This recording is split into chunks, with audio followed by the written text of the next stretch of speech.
I want to take some time on this tutorial to go back to the basics with ladder logic and kind of give an idea what ladder logic really is. I want to talk about our inputs and outputs that we have shown here, how they work, how they go into the real world, what data files are, and how they enter into the equation as far as getting our information from the real world into the PLC and back into the real world again. Okay, let's stop for a second and maybe step a little bit back outside the PLC and talk about what's really happening and what you're doing. What we have here is we have a standard motor control circuit. You have a three-phase motor right here, and you actually have your control circuit over here on this side.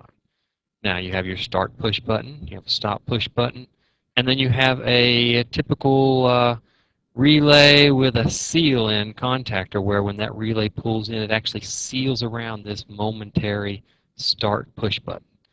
So that's our standard motor start-stop circuit that we have for a PLC. So what's the difference between the PLC and the regular hardwired option?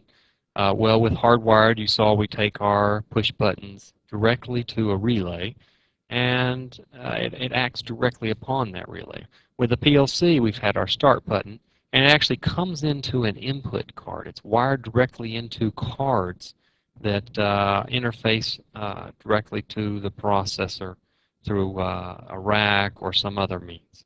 So both our start and stop push buttons from our other example, our previous example, both come in to an input card, and then they can be used and processed, and we'll see that later when we get into the PLC program. They can be manipulated inside the PLC program. Likewise, on the other side, we have our outputs, our PLC outputs, which is a different type of card that interfaces directly to our relay, motor contactor M1. You see it has a surge suppression device around it to protect the PLC output.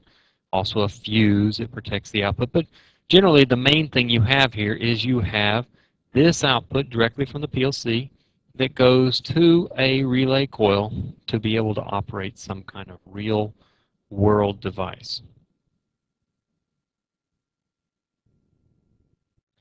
So what this now gives us is this gives us a situation where we have our hardwired circuit above here, and we have our PLC ladder logic representation of that circuit.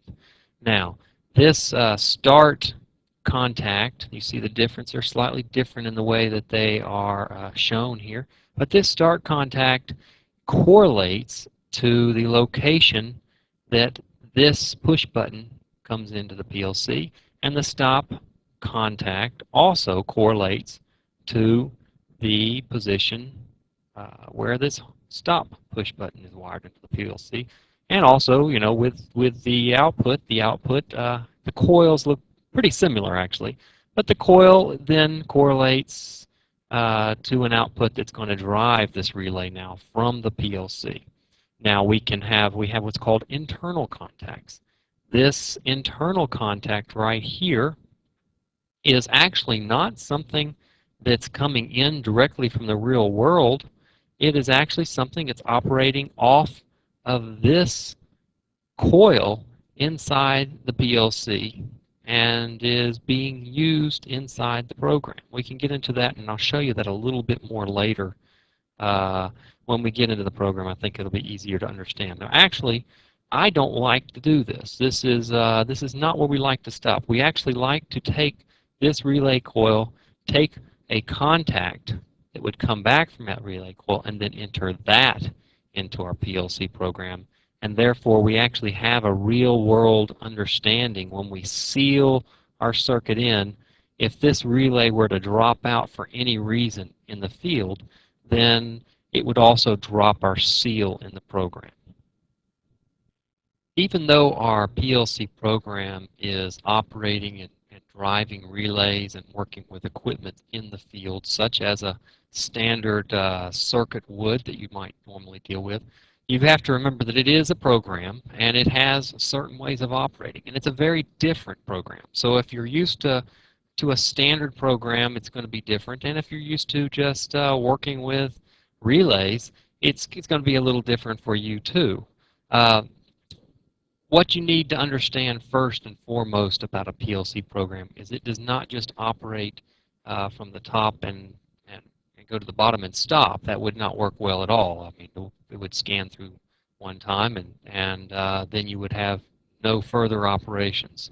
So what a PLC program does is it cycles through repetitively through the same program, and therefore constantly is updating and constantly trying to maintain the status of the different devices that it needs to control, and constantly monitoring the status of the devices that it needs to monitor. So what we have in a typical program scan, and not all of them are the same, and this is just an example. We might have a housekeeping section where the program does some communications updates or takes care of overhead in the processor. Then we have a situation where it would update the data table inputs. It would take those inputs that we saw from our previous drawing where they come in from the field, and it would actually plop that information into the processor so that it has that information available for it. Then it goes through a scan of the logic. It works, and there's different ways that different processors will work on the logic.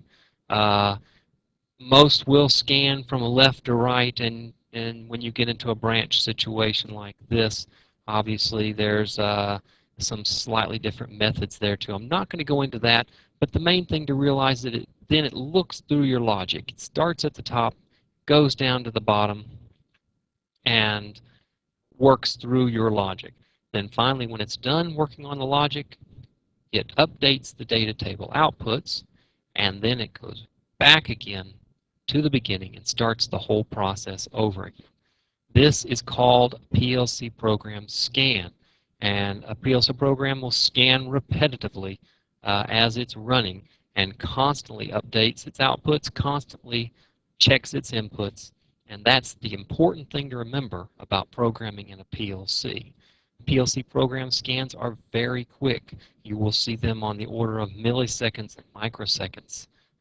So we're looking at information that's being processed very quickly, and obviously has to be able to monitor relays and to be able to monitor encoders and other fast-acting devices out in the field.